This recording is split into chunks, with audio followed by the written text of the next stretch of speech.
Bank Nifty की बात कर लेंगे, तो बैंक निफ्टी में आज का प्लान था सेल करना। सेल करना क्यों था? उसका लॉजिक सिंपल सा है, सिंपल ये है, पिछला दिन जो था मार्केट साइडवेज टू बियरिश था। देखिए मार्केट जब भी साइडवेज होता है, तो याद रखना मैक्सिमम बायर्स आते हैं। मैक्सिमम बायर्स आने का क्या मतलब है? सेलर्स कम होते हैं, बायर्स ज़्यादा होते हैं, ठीक है? सो पिछला दिन जो था मार्केट 53,500 के नीचे ही था और 52,000 53,200 के बीच में ही था। सो यहाँ से मार्केट हम देख सकते हैं काफ़ी अच्छा सपोर्ट लिया हुआ है। सो यहाँ पे कौन है? बायर्स लोग हैं। इसका मतलब ये नहीं कि यहाँ बायर्स नहीं है, यहाँ पर भी बायर्स हैं, ठीक है? ये सब जगह में भी बायर्स लोग हैं।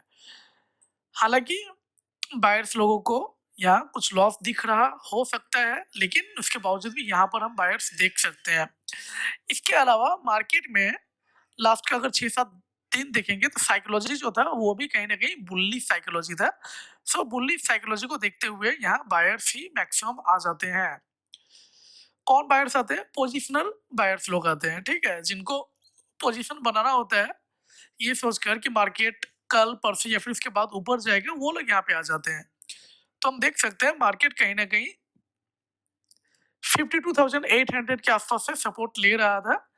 सो इसके ऊपर मार्केट जो था वो बुलिश था और मार्केट ओपन भी इसके ऊपर ही हुआ था और पिछले दिन क्लोजर भी इसके ऊपर दिया हुआ था इस जगह। तो कहीं न कहीं मार्केट बुलिश ही था और यहाँ इस केस में बायर्स ही आते हैं। सो हमारा ट्रेड था सेल करना। सेल करना क्यों? क्योंकि अगर हमें बायर्स का स्टॉप लॉस मिल जाएगा, सेल करने पे हम लोग को बायर्स का स्टॉप लॉस मिल जाएगा। अब चलिए चलते हैं, मार्केट जो था वो थोड़ा-सा गैप डाउन ओपन हुआ था बैंक निफ्टी में।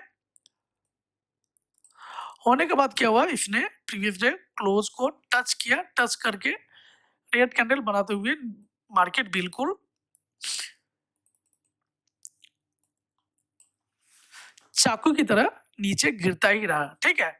सो यहाँ बोलना काफ़ी आसान होता है कि यहाँ एक ट्रेड बनता है, ठीक है? हम देख सकते हैं 61 टू 78% से रिट्रेसमेंट लेते हुए रेड कैंडल बना। लेकिन कोई भी अगर लाइव रहा होगा, तो उसे ये कैंडल पता रहा होगा, ये जो ग्रीन कैंडल है, मैं आपको दिखा दूँ, 9:20 का जो कैंडल है, ग्रीन कैंडल, ये काफ़ी तेज़ी से ऊपर जा रहा था और यहाँ रिटेल लोग जो हैं, रिटेल ट्रेडर्स जो हैं, वो यहाँ बाय ही करे होंगे। सेलिंग का कोई सोच ही नहीं सकता है, कैंडल का मोमेंटम इतना फास्ट था। तो हालाँकि इस कैंडल में ही अपना पैटर्न के मुताबिक सेल होना था, बट इस कैंडल ने बिल्कुल लोगों का साइकोलॉजी बदल दिया था, इसीलिए यहाँ पर मैं कहूँगा सेल करना इतना आसान नहीं था। इसके बाद अगर कोई रिस्कियर ट्रेडर है, वो 9:21 को सेल किया होगा तो ठीक है, लेकिन यहाँ सेल करना भी ठीक नहीं होता, फिर आपका स्टॉप लॉस काफ़ी बड़ा हो गया होता। ठीक है? तो यहाँ अगर सेल कर दिया जाता तो फिर आज मार्केट बहुत अच्छा आपको प्रॉफ़िट दिखाता। तो मार्केट रॉकेट की भांति आज नीचे गया हुआ है।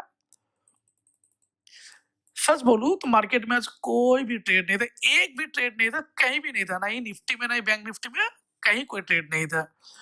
चलिए अब अगला काम अपना क्या है? अगला काम अपना ये है कि हम लोग डिमांड ज़ोन कई जगह बना रखे हैं, तो वहाँ कुछ काम कर रहे हैं, नहीं कर रहे, ये देखना था। तो देखिए, कोई भी डिमांड ज़ोन काम नहीं किया हुआ है, भगवान भरोसे डिमांड ज़ोन आज काम किया है। तो हम देख सकते हैं, थोड़ा-सा 5 मिनट के टाइम फ्रेम में चलेंगे और सिर्फ़ ये दिखाया ही जा सकता है, मैं ये नहीं कह सकता हूँ कि भैया आप ट्रेड ले लेते तो आपको फिर कुछ ना कुछ हो गया होता। ये अगर कोई ट्रेडर आपको बोल रहा है ना, तो फिर वो 2 चीज़ हो सकता है, वो महान ट्रेडर होगा या फिर वो बना रहा होगा, ठीक है? अब आप समझ लेना क्या है, क्या नहीं है। देखिए, ये एक अच्छा डिमांड ज़ोन है, ज ऑपरेटर ज़ोन इनफैक्ट हम कह सकते हैं। इसके अलावा 3 दिसंबर का जो ओपनिंग था, वो भी एक अच्छा ऑपरेटर ज़ोन था। सो बिल्कुल मार्केट इस ऑपरेटर ज़ोन से आज रिवर्सल लिया हुआ है। मैं ये नहीं कह रहा हूँ कि आप यहाँ ट्रेड ले लेते, ठीक है? ऑलरेडी 2-2 डिमांड ज़ोन को इसने तोड़ रखा है, तो यहाँ ट्रेड लेना खतरे से खाली नहीं था। इसके बाद मार्केट बिल्कुल ही ऊपर चला गया, छप्पर फाड़ के, कोई ट्रेड नहीं था। बिल्कुल मार्केट नीचे आया और फिर मार्केट बिल्कुल ऊपर गया। So there were no trade at all today. Nifty में भी कुछ बोलना नहीं है, जस्ट मैं आपको एक बार चार्ट दिखा दूँ आपकी खुशी के लिए। निफ्टी भी जो था वो गिरते हुए चाकू की तरह नीचे आया और गिरता हुआ चाकू को आप हाथ लगाकर देखिए, आपको पता चल जाएगा होता क्या है, ठीक है? सो निफ्टी भी जो था वो भी आज काफ़ी नीचे आया, बहुत ही नीचे आया और नीचे आने के बाद भैया सुभान अल्लाह ये तो छप्पर फाड़ के ऊपर चला गया आज। तो कोई ट्रेड नहीं था निफ्टी में भी। इनफैक्ट एक बार मैं देख लूँ इसने कोई ऑपरेटर ज़ोन से हाँ, इसने भी सपोर्ट लिया हुआ है, ठीक है। 5 मिनट के टाइम फ्रेम में चलेंगे और देख लेंगे भैया कहाँ से सपोर्ट लिया निफ्टी भाई ने अपना। तो निफ्टी भाई ने जो सपोर्ट लिया हुआ है वो यहाँ से सपोर्ट लिया है। ये भी एक ऑपरेटर ज़ोन था। 2 दिसंबर का दोपहर को 2 बजे एक अच्छा मूवमेंट हुआ था ऊपर की तरफ। सो मार्केट यहाँ से रिवर्सल लिया हुआ है और यहाँ तक मार्केट नहीं आया है आज। तो मिलते हैं कल। कल जो है वो अपना व्यू रहेगा बायर साइड में, अगर गैप अप ओपन होता है या फिर फ्लैट ओपन होता है तो। गैप डाउन ओपन होता है तो फिर हम देखेंगे मार्केट के कंडीशन को देखते हुए। मिलते हैं कमेंट बॉक्स में, तब तक के लिए धन्यवाद।